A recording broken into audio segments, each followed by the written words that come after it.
Guys, welcome back to our channel. আজ আমরা ইতিহাসের চ্যাপ্টার 2 বৈদিক যুগ নিয়ে আলোচনা করব, যেখানে আমরা 50টা মোস্ট আস্কড এবং প্রিভিয়াস ইয়ারের কোশ্চেন মিক্সড করে এই চ্যাপ্টার থেকে যতগুলো ইম্পর্টেন্ট কোশ্চেন আসবে সেগুলো আমি সিলেক্টেড করে রেখেছি। তো তোমরা লাস্ট পর্যন্ত দেখো, আমি লাস্টে বলে দেবো তোমরা এই পিডিএফটা কিভাবে পাবে। তার আগে যারা এই চ্যানেলে প্রথম, তারা একবার পঞ্চায়েতের সিলেবাসের এই ভিডিওটা তোমরা দেখে এসো, কারণ গোটা ইউটিউবে এরকম ভাবে চ্যাপ্টার ওয়াইজ ডিসকাস করে সিলেবাস ডিসকাশন কেউ করেনি। তো তোমরা যারা পঞ্চায়েতের এক্সাম নিয়ে খুব সিরিয়াস এবং প্রথমবারেই ক্র্যাক করতে চাইছো, তারা একবার সিলেবাসের ভিডিওটা দেখে এসে তারপর চ্যাপ্টার ওয়াইজ দেখলে তোমাদের খুব সুবিধা হবে। চলো শুরু করি 50টা গুরুত্বপূর্ণ কোশ্চেন নিয়ে। এই চ্যাপ্টারগুলো করাবো, আশা করি তার বাইরে কোনো কোশ্চেন আসবে না। 50টা কোশ্চেনের বাইরে যে কোশ্চেনগুলো থাকবে ইম্পর্টেন্ট, সেগুলো আমি প্র্যাকটিস সেটে দেবো। তারাই চ্যানেলটাকে সাবস্ক্রাইব করে রাখো যারা পঞ্চায়েত এক্সামটা প্রথমবারেই ক্র্যাক করতে চাইছো। সো আমাদের ফার্স্ট কোশ্চেন হচ্ছে, বৈদিক যুগকে সাধারণত কয়টি ভাগে ভাগ করা হয়েছে? অ্যান্সার হচ্ছে 3টি ভাগে। নেক্সট কোশ্চেন হচ্ছে, ঋগ বৈদিক যুগের সময়কাল আনুমানিক কত? 1500 থেকে 1000 খ্রিস্টপূর্ব। পরবর্তী বৈদিক যুগের সময়কাল আনুমানিক কত? অ্যান্সার হচ্ছে 1000 থেকে 600 খ্রিস্টপূর্ব পর্যন্ত। নেক্সট কোশ্চেন হচ্ছে, আর্যরা প্রথমে কোন অঞ্চলে বসতি স্থাপন করেছিল? অ্যান্সার হচ্ছে সপ্ত সিন্ধু অঞ্চল, যেটা এখন পাঞ্জাব নামে পরিচিত। নেক্সট কোশ্চেন হচ্ছে, ঋগ্বেদে কতগুলি মণ্ডল আছে? অ্যান্সার হচ্ছে 10টি। নেক্সট কোশ্চেন, ঋগ্বেদে মোট কতগুলি সূত্র বা স্তোত্র আছে? প্রায় 1028টা। নেক্সট কোশ্চেন হচ্ছে, বেদ মোট কয়টি? অ্যান্সার হচ্ছে 4টি। নেক্সট হচ্ছে, এই 4টি বেদের নাম কি? যথাক্রমে বেদগুলির নাম হচ্ছে ঋগ্বেদ, সামবেদ, যজুর্বেদ অ্যান্ড অথর্ববেদ। এটা কিন্তু খুব ইম্পর্টেন্ট। আর নেক্সট হচ্ছে, সবচেয়ে প্রাচীন বেদ কোনটি? আমাদের ঋগ্বেদ হচ্ছে সব থেকে প্রাচীন বেদ। নেক্সট, কোন বেদকে সঙ্গীতের বেদ বলা হয়? অ্যান্সার হচ্ছে সামবেদকে। এগুলো কিন্তু খুব ইম্পর্টেন্ট। অ্যান্ড দেন হচ্ছে, যজ্ঞ সংক্রান্ত মন্ত্র ও নিয়মাবলী কোন বেদে পাওয়া যায়? অ্যান্সার হচ্ছে যজুর্বেদে। অ্যান্ড নেক্সট হচ্ছে, জাদুমন্ত্র ও তুকতাক সংক্রান্ত বিষয় কোন বেদে পাওয়া যায়? অ্যান্সার হচ্ছে অথর্ববেদে। নেক্সট হচ্ছে, বেদের শেষ অংশকে কি বলা হয়? বেদের শেষ অংশকে উপনিষদ বলা হয়। নেক্সট হচ্ছে, উপনিষদকে আর কি নামে ডাকা হয়? অ্যান্সারও হচ্ছে বেদান্ত বলা হয়। নেক্সট কোশ্চেন, ঋগ বৈদিক যুগের সবচেয়ে গুরুত্বপূর্ণ নদী কোনটি? অ্যান্সার হচ্ছে সরস্বতী। আর তারপরের কোশ্চেন হচ্ছে, ঋগ বৈদিক যুগে প্রধান দেবতা কে ছিলেন? অ্যান্সার হচ্ছে ইন্দ্র। নেক্সট কোশ্চেন, ইন্দ্রকে কি বলা হয়? বজ্র ও যুদ্ধের দেবতা বলা হয়। নেক্সট কোশ্চেন, যজ্ঞের দেবতা হিসেবে কাকে গণ্য করা হয়? অ্যান্সার হচ্ছে অগ্নিকে। নেক্সট কোশ্চেন, ঋতু ও প্রকৃতি নিয়মের দেবতা কে ছিলেন? অ্যান্সার হচ্ছে বরুণ। নেক্সট কোশ্চেন, ঋগ বৈদিক সমাজের মূল একক কি ছিল? অ্যান্সার হচ্ছে পরিবার বা কুল। নেক্সট কোশ্চেন, বৈদিক যুগের পরিবারের প্রধানকে কি বলা হতো? অ্যান্সার হচ্ছে কুল্প বলা হতো। নেক্সট কোশ্চেন, ঋগ বৈদিক রাজনৈতিক প্রতিষ্ঠান, সভা ও সমিতি কি ধরনের প্রতিষ্ঠান ছিল? অ্যান্সার হচ্ছে গণতান্ত্রিক পরামর্শদাতা সংস্থা ছিল। নেক্সট কোশ্চেন, ঋগ বৈদিক যুগে বর্ণ ব্যবস্থা কেমন ছিল? অ্যান্সার হচ্ছে নমনীয় ও পেশাভিত্তিক। নেক্সট কোশ্চেন, পরবর্তী বৈদিক যুগে বর্ণ ব্যবস্থা কেমন ছিল? অ্যান্সার হচ্ছে কঠোর ও জন্মভিত্তিক।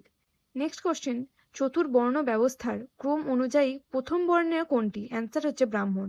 নেক্সট কোশ্চেন, ঋগ বৈদিক যুগে প্রধান অর্থনৈতিক কার্যকলাপ কি ছিল? অ্যান্সার হচ্ছে পশুপালন। নেক্সট কোশ্চেন, ঋগ বৈদিক যুগে সম্পদের প্রধান পরিমাণ কি ছিল? অ্যান্সার হচ্ছে গরু।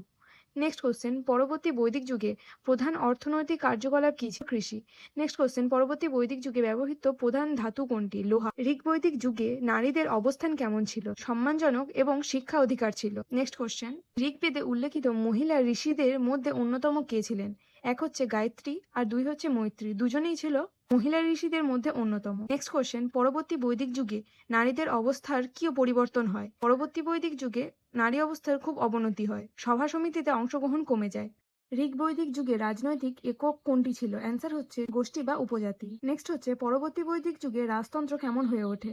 অ্যান্সার হচ্ছে শক্তিশালী ও বংশানুক্রমিক। নেক্সট কোশ্চেন, পরবর্তী বৈদিক যুগে প্রধান রাজকীয় যজ্ঞ কোনটি ছিল? অ্যান্সার হচ্ছে অশ্বমেধ ও রাজসূয়। নেক্সট কোশ্চেন, অশ্বমেধ যজ্ঞ কি উদ্দেশ্যে করা হতো? অ্যান্সার হচ্ছে রাজার সার্বভৌমত্ব প্রতিষ্ঠার জন্য। এটা কিন্তু খুব খুব খুব ইম্পর্টেন্ট। নেক্সট কোশ্চেন, পরবর্তী বৈদিক যুগে পরের নাম কি ছিল? বলি বা ভোগ উভয়ই ছিল। নেক্সট কোশ্চেন, উপনিষদের মূল বিষয়বস্তু কি? দর্শন ও আত্মা ব্রহ্ম সম্পর্কিত চিন্তা। এটাও খুব ইম্পর্টেন্ট। নেক্সট হচ্ছে, সবচেয়ে প্রাচীন উপনিষদ কোনটি বলে মনে করা হয়? অ্যান্সার হচ্ছে বৃহদারণ্যক উপনিষদ। নেক্সট কোশ্চেন, বৈদিক যুগে শিক্ষা ব্যবস্থা কোন পদ্ধতিতে চলতো? অ্যান্সার হচ্ছে গুরুকুল পদ্ধতিতে। ঋগ বৈদিক যুগে বিবাহ প্রথা কেমন ছিল? অ্যান্সার হচ্ছে স্বয়ম্বর প্রথা ও এক বিবাহ প্রচলিত ছিল। নেক্সট কোশ্চেন, ঋগ্বেদের কোন মণ্ডলে পুরুষ সূত্র পাওয়া যায় যেখানে বর্ণ ব্যবস্থার উল্লেখ আছে? অ্যান্সার হচ্ছে দশম মণ্ডলে। নেক্সট কোশ্চেন, গায়ত্রী মন্ত্র কোন দেবীর উদ্দেশ্যে রচিত? অ্যান্সার হচ্ছে সবিতা বা সূর্যের, কিন্তু খুব ইম্পর্টেন্ট। নেক্সট কোশ্চেন, বৈদিক যুগে ব্যবহৃত মুদ্রার নাম কি ছিল? অ্যান্সার হচ্ছে নিষ্কো।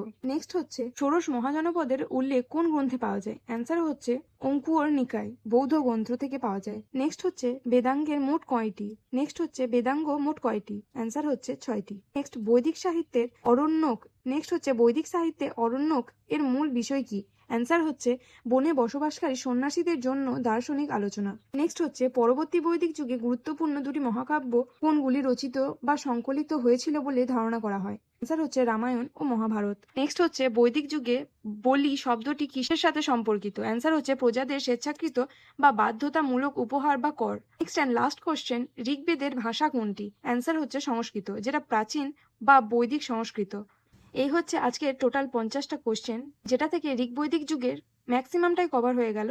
আর যদি কিছু কোশ্চেন বেঁচে থাকে, সেটা আমি প্রত্যেক সাবজেক্টের 5টা করে চ্যাপ্টার হওয়ার পরে আমি একটা করে প্র্যাকটিস ভিডিও রাখবো, যেখানে ওই 5টা চ্যাপ্টারের মধ্যে যেগুলো ইম্পর্টেন্ট আর এই 50টা কোশ্চেনের বাইরে সেই কোশ্চেনগুলো আমি প্র্যাকটিস সেটে করাবো। তো তোমরা যেন অবশ্যই সাবস্ক্রাইব করে রাখবে। যদি এই পঞ্চায়েত পরীক্ষাতেই তোমাদের টার্গেট হয় যে এই পরীক্ষাটা আমরা ক্র্যাক করবো আর জিকে থেকে 20-তে 20 মার্কস আনবো, তাহলে অবশ্যই আমি যেগুলো তোমাদের করাবো সেগুলো প্রত্যেকটা মুখস্থ করে নেবে।